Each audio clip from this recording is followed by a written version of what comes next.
Hi, I'm Eric Hollenbeck, Director of Percussion Studies at Colorado State University.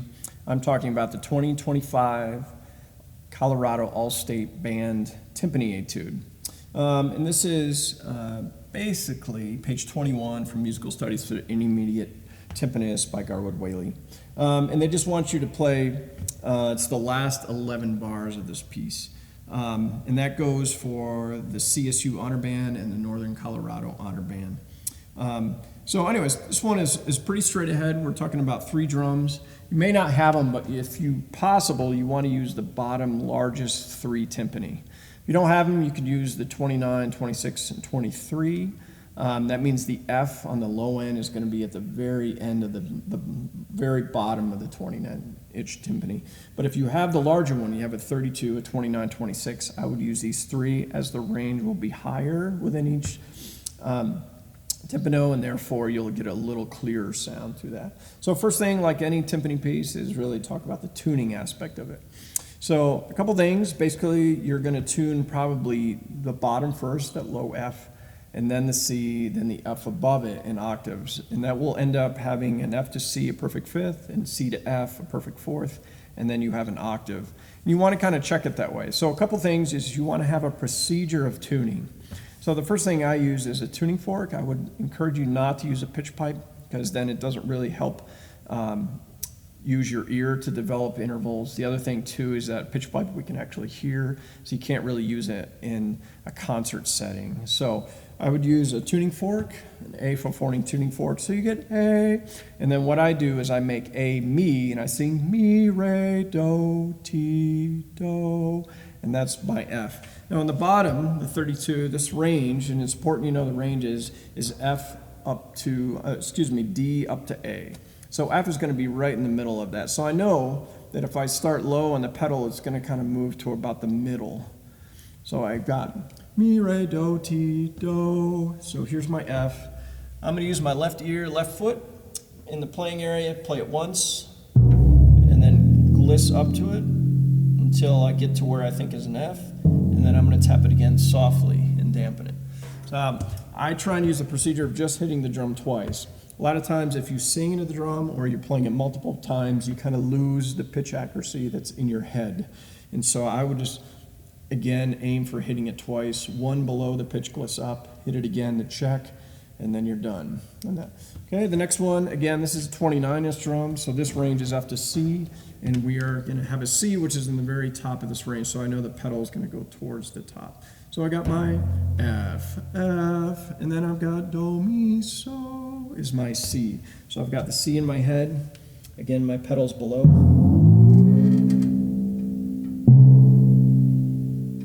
Again, I just make sure I hit it twice, gliss up to it.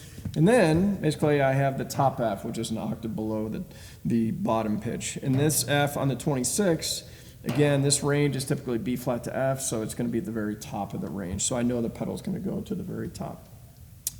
And you can take your C, here comes, and that's your F that you had an octave above. And this one, I'm going to use my right foot, right ear. And that way, basically, by using my left foot here, left ear here, I'm always having my head towards the conductor. So this is on the right side of my drums here. So that high F, I'm going to use my right foot, right ear here. Till I get there, and then check it again. Okay, now the next thing I'll do is softly check your octave. Okay, and then check your fifth. And then check your fourth. Okay, and for me, this C is just a hair low.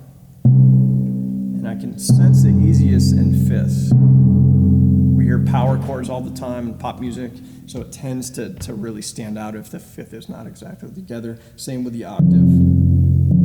Okay, so that's how I would do that. Hit the drum purposely and minimally.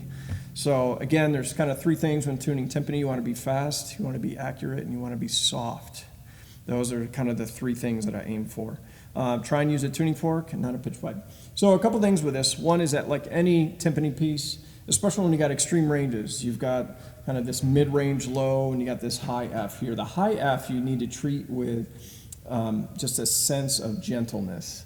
Okay, it's real easy to get a sour sound and a really, really kind of articulated sound from this drum. Meanwhile, the bottom drums need more energy to project. This is kind of out of the vocal range. So our ears don't pick this up as much, so it tends to get lost. Meanwhile, this one is right in the middle of that range, so we're gonna hear it as clear as day. So you gotta kind of be easy on this and get more on the bottom, if that makes sense. So when you're playing a few things, like in the second bar that you're required to play, you have this figure, that little figure right there, and you gotta be careful that you don't end up really playing this top F quite a bit. You want to make sure that the cross note, I do right over left, you can do left over right. You could do it that way too. Several different ways to get it done. This is how I do it, but I got to be careful that the crossed hand, which is my left hand, is not underplaying. And I'm getting more in this bottom F than I am in this top F. So it's to make sure that all three pitches balance. And it's really exposed right here. It's one of the more difficult things in the piece. Cool, a couple things when you get to be the fourth measure of what we're playing, which is really measure 29. That's the first time you have marcato fortissimo, and I dampen the duration that's there. So I'm going to dampen on beat 3 and beat 4. So I got 1, 2. Okay, so my hand is basically just using the back 3 open fingers, 3 and 4 to dampen those, and then you're all set. A couple things musically to make yourself stick out a little bit. One is that I drop down and measure 31 and do a crescendo. You just have 4 beats of the same 16th notes. Instead of playing all those at fortissimo, I tend to drop down there to about mezzo piano and the crescendo into the next 8th note bar. So we get this.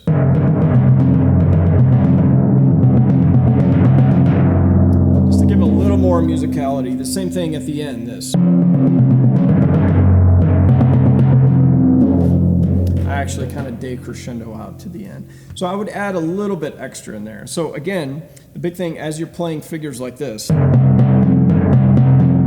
ease up on this drum, try and play the bottom 2 with a little more oomph, a little more kind of dynamic in general. Cool, make sure that you're lifting and watch your beating areas. A lot of times in these videos, people end up going to this, even if you're in 3, maybe about 3 inches is ideal. If you get past that into 5-inch, start getting that tubby sound. You really want to stay out here. So we allow the drums to ring and have that open sound that tends to project a little better rather than that sound. Cool. On the forte piano roll that you've got on the left, basically 4 from the end, I usually put a slight space. Sound of the initial note decays slightly, so the roll feels like it comes out of nothing a little bit more. I put a little bit of space between the end of the roll and the next 8th note roll to kind of restart the measure. So, okay, just to make sure that downbeat is really clear what that is. At the end, this 2, 3, 4. In other words, I come back. In other words, you want to get rid of the last 2 pitches you played first on beat 4, and then catch the 32, and then usually the 29 needs a little more, so I can come back to that one at the end. Make sure you're lifting.